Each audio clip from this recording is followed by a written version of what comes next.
NATO has shot down Russian drones in Polish airspace.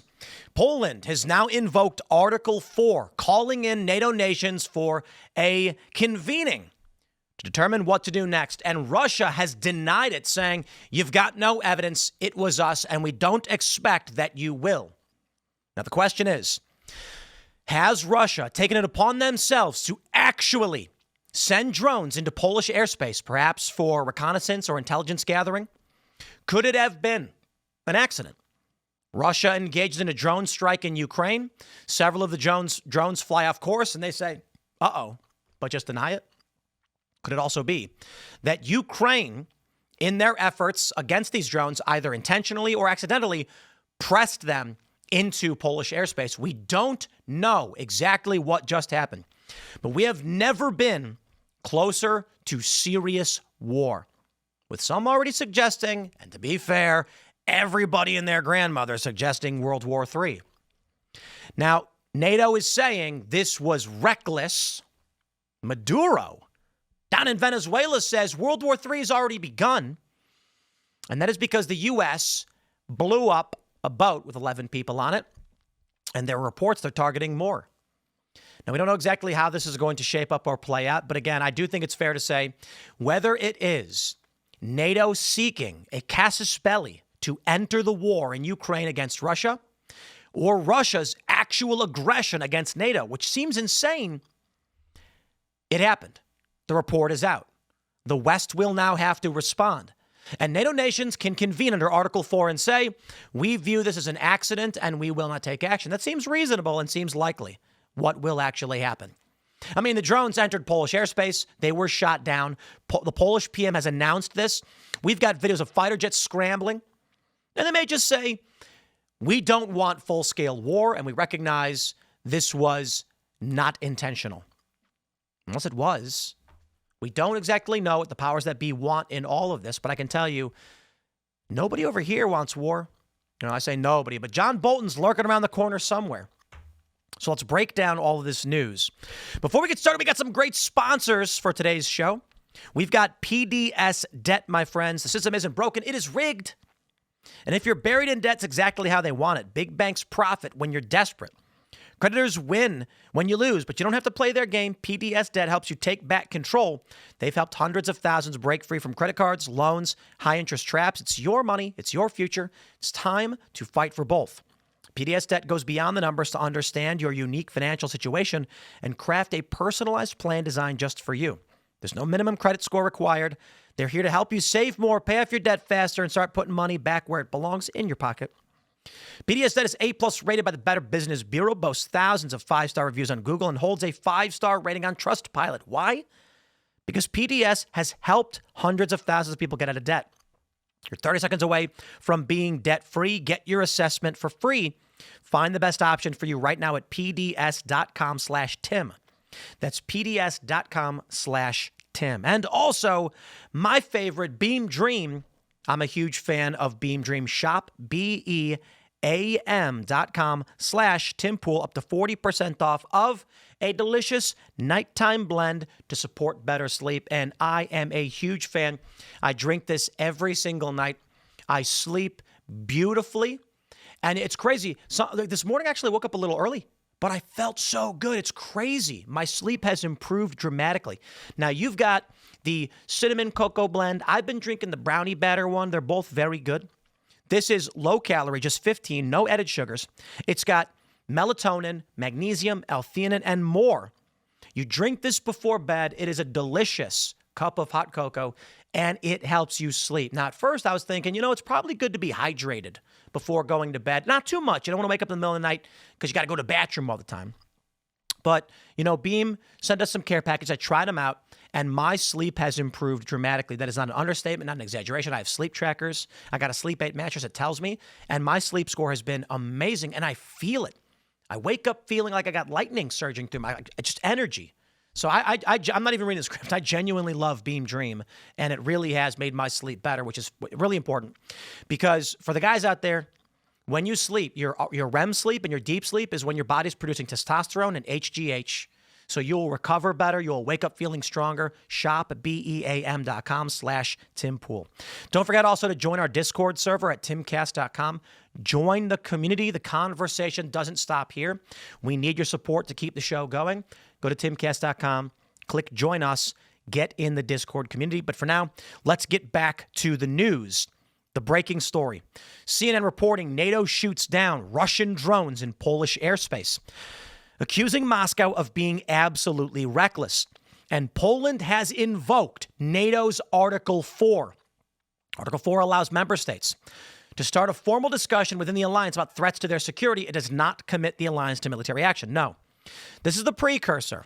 It is a rare event in which Article 5 would actually just be invoked on the spot. Article 5 is when they say NATO to arms.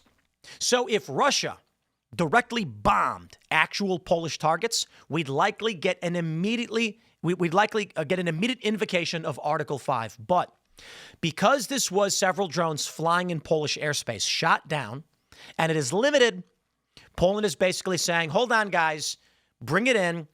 Let's assess this. Do we want to wait to see if this was intentional or if Russia's going to make moves, or is there going to be some type of retaliation against Russia, which could be sanctions, fines, some attempt at legal action against them, disrupting their trade? All of this could escalate into serious war. CNN's reporting NATO fighter jets shot down multiple Russian drones that violated Polish airspace during an attack on neighboring Ukraine early on Wednesday, as the military alliance denounced Moscow for absolutely dangerous behavior that ratcheted up tensions to a new level. The operation marked the first time that shots were fired by NATO since the start of the war in Ukraine. Polish and Dutch jets intercepted the drones with assistance from Italian, German, and NATO's multinational forces, officials said. What's crazy about this is that independent, open source intel had already produced the information tracking flight radar. We knew that Italy, Germany, and I believe Dutch and others had launched Air Force material to track down and to intercept these Russian drones. Now, it was unconfirmed last night, but the reports were flying. And then we got a formal statement from Donald Tusk of Poland. He's the Prime Minister of Poland, who stated, an operation is underway related to multiple violations of Polish airspace. The military used armaments against the objects. I am in constant contact with the President and the Minister of Defense. I received a direct report from the operational commander. It is now confirmed. According to NATO intelligence, this was Russia. And this is what I was saying last night. NATO is not going to be launching Air Force. Okay, so Ukraine said confirmed Russian drones in Polish airspace. But NATO's not just going to fly off the word of Ukraine. They must have had some actionable intelligence. And it appears they did, and we've got photos. They say the operation marked the first time that shots were fired by NATO since the start of the war in Ukraine. Polish and Dutch jets intercepted the drones with assistance from Italian, German, and NATO's multinational forces.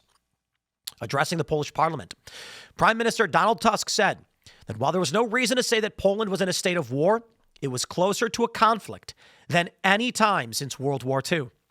He said the country was facing an enemy that does not hide its hostile intentions.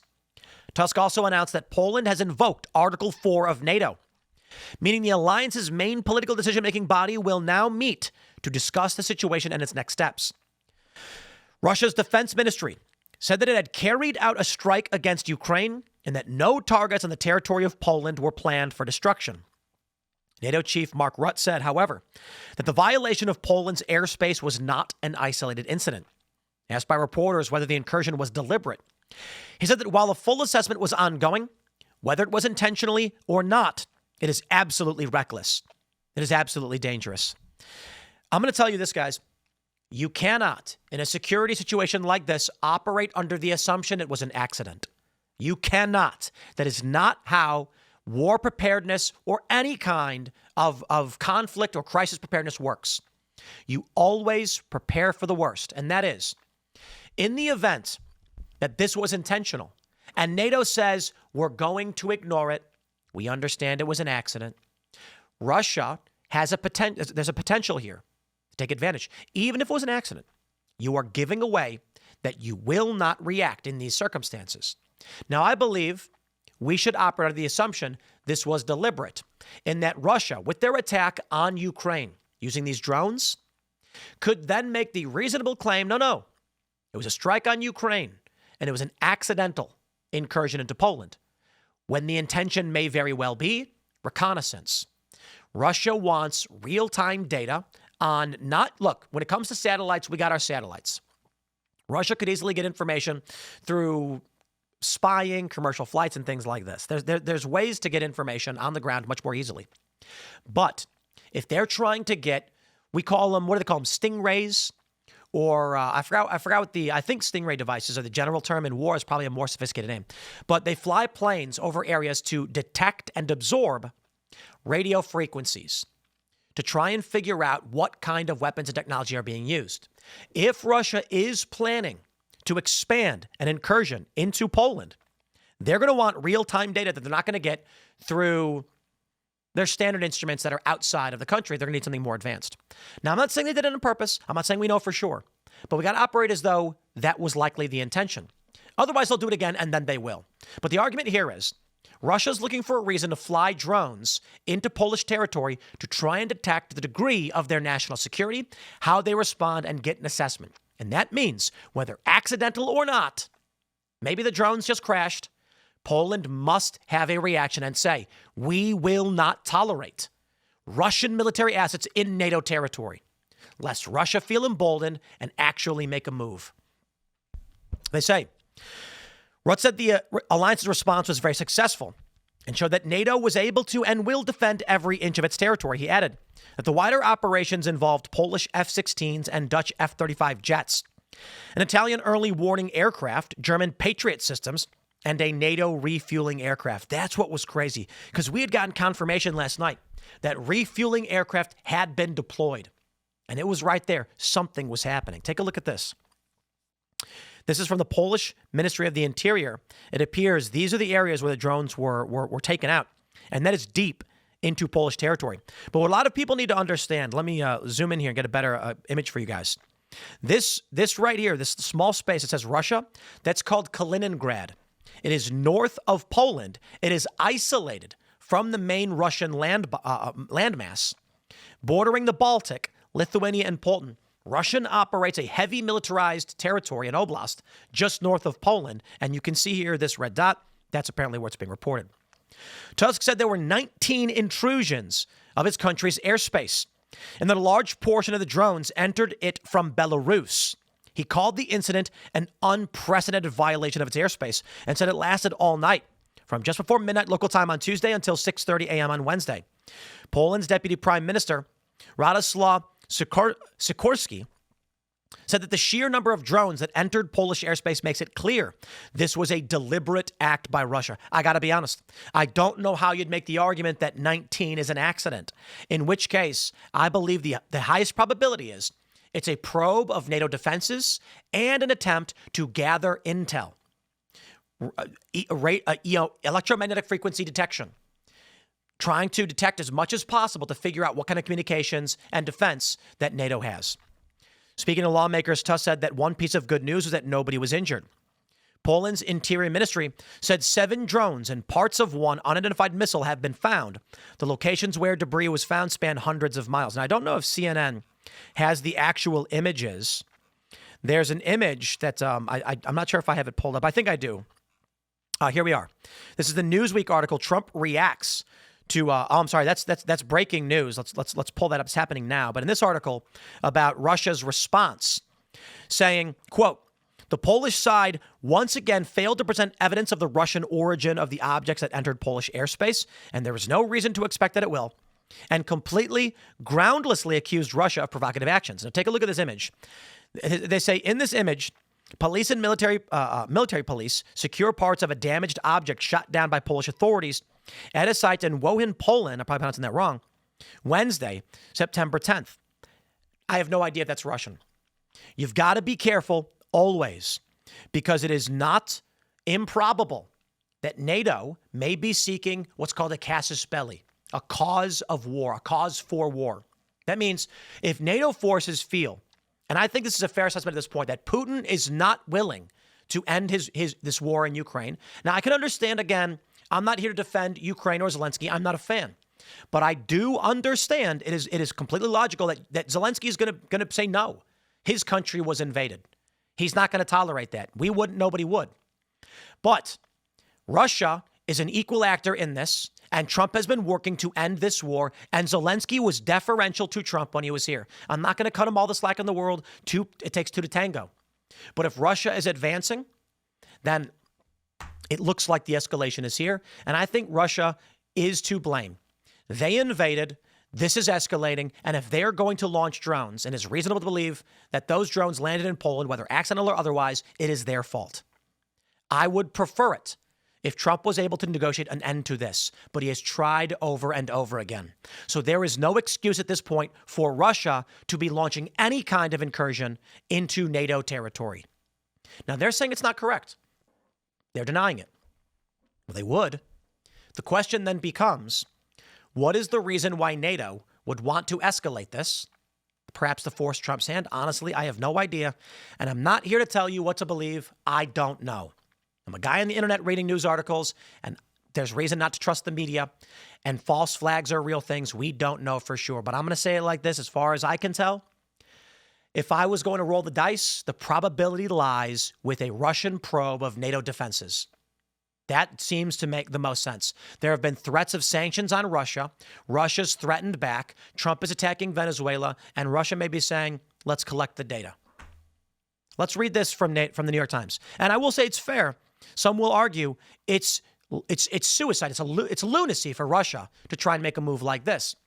But Russia knows a light touch is not going to result in a direct full-scale war. So if he might be able to get away with this so long as NATO responds with some kind of light retaliation. I mean, like sanctions, policy, or otherwise, not military. I think we can de-escalate this, and I hope we do.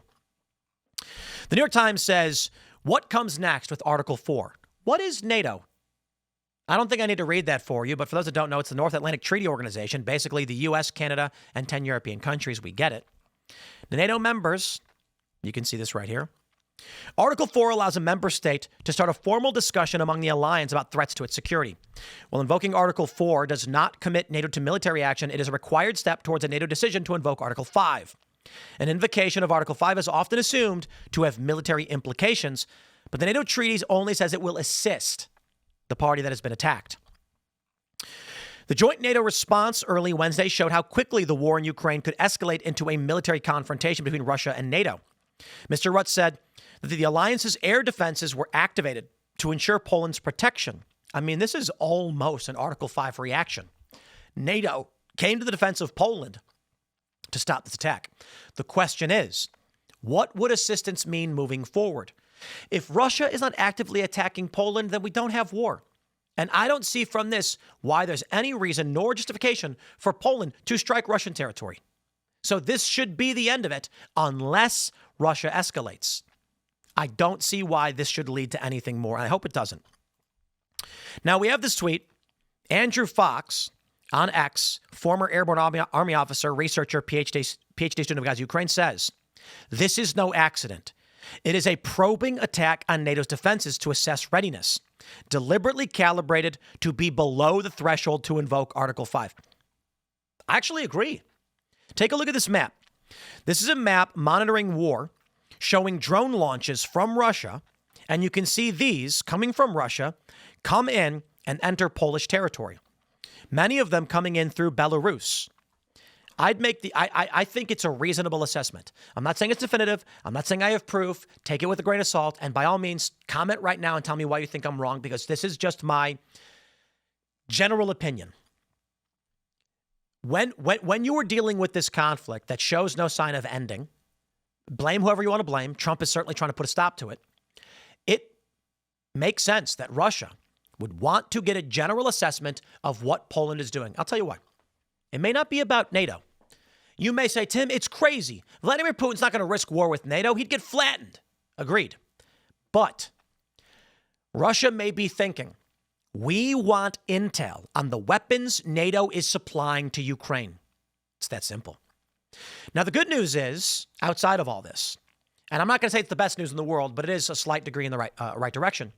We are no longer footing the bill of the armament sent to Ukraine. I don't think the American people should. In fact, it's pretty good.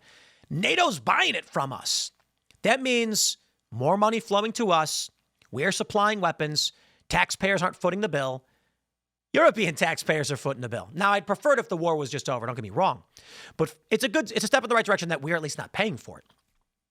Now, these weapons are flowing into Europe, and they're coming into Ukraine from somewhere. Vladimir Putin is trying to stop the flow of these weapons, but only in Ukraine where he's combating them. It makes sense that Putin would launch reconnaissance drones into Ukraine to strike Ukraine, but entering into Polish territory to get advanced knowledge of where he needs to strike next and what is coming. And it looks like it was meant to be deliberately just below the threshold for Article 5. He's not attacking Poland, but he's gathering information from various territories, Belarus, Kaliningrad, and through Ukraine, to get an assessment on what weapons are flowing into Ukraine. That makes sense. Again, I don't know. I could be wrong about all of this, and I'll tell you, I probably am. The one thing I can say is, please, for the love of all that is holy, we just don't want escalation. Take a listen to this video. Okay, looks like we're not getting any audio out of this, and I'm not sure why. It's oh, there we go. Polish fighter jets. This is last night. So we were getting these reports. It's pretty wild what we're currently seeing. Now, this is a viral. This is a tweet. I don't know if it's viral necessarily. It's actually just popping up in the trending section, so it doesn't actually have that many retweets or anything. And it may be a nothing burger, but it says the USAF, second E-3B Centuries, they scrambled Tinker Air Force Base in Oklahoma headed west towards Utah, circling the U.S. on high alert after the drone incursion. May not be related at all. These things happen. I'm only bringing it up because this this popped up in the trending tab, though the story about it is this tweet. It isn't. Now, of course, I showed this already.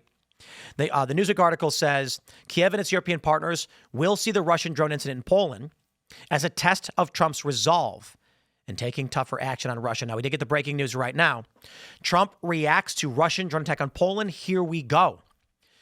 Let's refresh to see if we've got an update. We don't. U.S. President Donald Trump has reacted to the shooting down of Russian drones that violated NATO's airspace. Quote, "What's with Russia violating Poland's airspace with drones? Here we go," he posted on Truth Social. So that's where we are so far.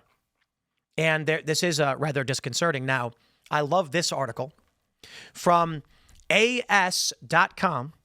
If World War III erupts, these are the first U.S. citizens who would get drafted. Well, thank you for writing that up. The U.S. has had a draft since 1973, but the nation's men are required by law to be registered for selective service in the event of a national emergency. Thank heavens I'm turning 40 soon. I won't be drafted. I'm going to say this about the draft real quick. I support it, 100%. Now, let me clarify that intentionally inflammatory statement. I support the idea that if our homeland is attacked, strong men of this country, able-bodied, will take up arms to defend it. I do not respect in the least the idea that you would draft young men to send them off to foreign wars in some faraway land that doesn't threaten the sovereignty of the United States nor its interests and territories. And so that means you're going to make the argument, but what the interests in this country, that country, this country? No, that's liberal economic order interests, not American interests. So if China landed a bunch of boats on the coast of California and started storming in with military, and the U.S. government said, we are calling upon all able-bodied young men to stand and defend this country, I agree with that. You got to take into consideration people who don't want to fight and people who are a security risk. But you tell me where and when to stand, tell me what I can do to help, and I will. And I think any able-bodied man should be able to. And for that matter, those that are not able-bodied can still provide what they can provide. So a guy whose legs don't work, you can work logistics, run computers. You can do what you got to do to help this country. That being said, Ukraine, Russia? Nah, I'm not in support of that. So they say, they go to mention in this article that the Russia attack on Poland, the drone attack on Poland, they call it. I think it's a little bit inflammatory. They say between 65 and 95%, 65 and 69 respectively of respondents to the Atlantic Council's Scowcroft Center of Strategic and Security, blah, blah, blah, blah, blah, agreed that military scenarios with Russia and China could come to pass. If that were to come to pass, the U.S. may need to call on more of its citizens to fight. Those in the United States, nearly all male U.S. citizens and male immigrants, regardless of status, are required under federal law to register for selective service within 30 days of turning 18. Late registrations are allowed until a man reaches his 26th birthday, but failure to do so is considered a felony. Can result in penalties. For those who don't know, typically, most people just automatically are registered when you're filling out your DMV paperwork. It's just like I think they give you the form. I don't remember. I mean, I'm almost 40. It's been 20 years. I don't remember, but I think they like gave me a card or something. I filled it out in like whatever. So you could face $250,000 fine, 5 years imprisonment, ineligible for state-based student loans, ineligible for federal job training. That's crazy. In the event of a national emergency, the nation could call upon those registered to fill the ranks. I don't think we need to anymore. I think with Pete Hegseth, what he's been doing, I think we're actually pretty good. I think they were saying, like, we got too many people who want to join up, which is good news. I don't think a draft is the Department of War. Let's go. I respect that tremendously. I just want to stress this. So anyway, real quick, step 3 would be a lottery. A random drawing of birthdays and numbers establishes a sequence in which individuals receive orders. So the lottery would be for those turning 19 and would be conducted in finally 18.5 years old. So they say it would, if additional lotteries were needed, what do they say? It starts with 18, right? Those who do, what does it say? If additional lotteries were needed, the sequence would begin with those who during that year turned 21 and go progressively higher until 25. 20th birthday falls in the year of the lottery. Okay. So that's the way that's where they're going. I'll say this real quick before we'll wrap this one up. I made the joke Department of Defense was propaganda, and we should have called it Department of Offense because we're not defending the homeland. For Trump to call it Department of War, I respect. Call it what it is. Stop playing stupid games. It is the Department of War. I don't want war. No sane person wants war. War happens. Call it what it is. That's what the U.S. does. Now, I'm going to say, I hope it does not escalate. It is not World War III. I hope better men prevail and de-escalate these things. But even Trump has tried. Now, my friends, we do have a lot to talk about, so smash that like button, share the show with everyone you know. Join us in our Discord community. The conversation does not stop, and we want to hear what you have to say. Timcast.com. Click join us, $10 a month, and you get access to special events. We do our Culture War Lives, 2 more coming up in October, being planned right now, and special Culture War Live on the street at universities. Oh boy, I need security. So we look forward to seeing you guys, our Discord members, our after parties. Smash that like button, share the show. We will be discussing the BLM reaction and the left reaction to the murder of Irina Zarutska, which continues with Van Jones saying a hurt man was just hurting and BLM defending the murder. Brandon Tatum will be joining us. That will be coming up at 4 p.m. at youtube.com/Timcast and rumble.com/theculturewar. Check that out. Thanks for hanging out, and we'll see you all then.